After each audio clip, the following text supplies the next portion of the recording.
Last year was a really good year for games. The Switch had Zelda Breath of the Wild and Mario Odyssey, the PS4 got Persona 5 and Neo, the Xbox got... and PC got A Hat in Time and Waifu Bait the Novel, but there was one game that really stood out from the other games.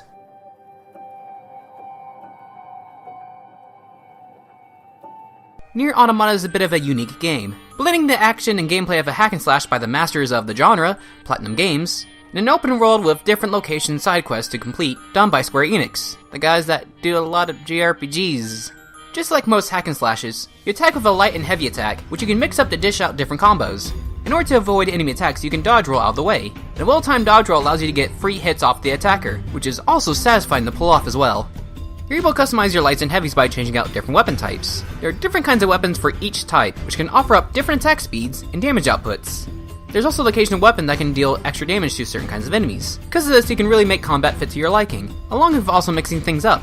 Being able to use two different weapons with two different sets is always a really fun thing to do in Platinum titles. Speaking of Platinum games, they usually give you different ranks depending on how well you do in each fight. But due to the open worldness of the game, enemies are just out and about. You can just freely choose to engage them in combat, which also works with some of the game's theming. To encourage people to fight the enemies, they'll drop money to buy items, EXP for level ups, and materials you can use to upgrade your weapons. It's nice to have the option to fight or not when I'm trying to get to location. You can also find and buy chips in the game, which gives your character abilities and stat boosts. It can really mix things up and offer customization of your gameplay experience. Yeah, you can break the game pretty easily with a healing chip or two, but you can also choose not to use them.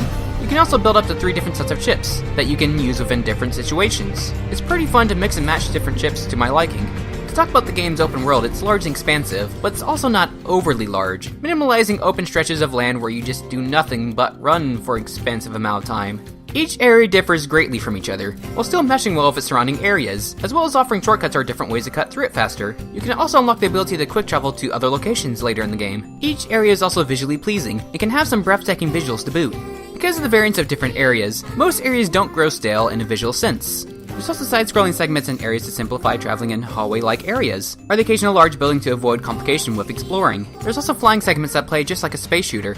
Other than the obvious ability to shoot with your aircraft, you can also use melee attacks to deal more damage to enemies and destroy projectiles. These parts really help add variety to the game, and these parts don't overstay their welcome.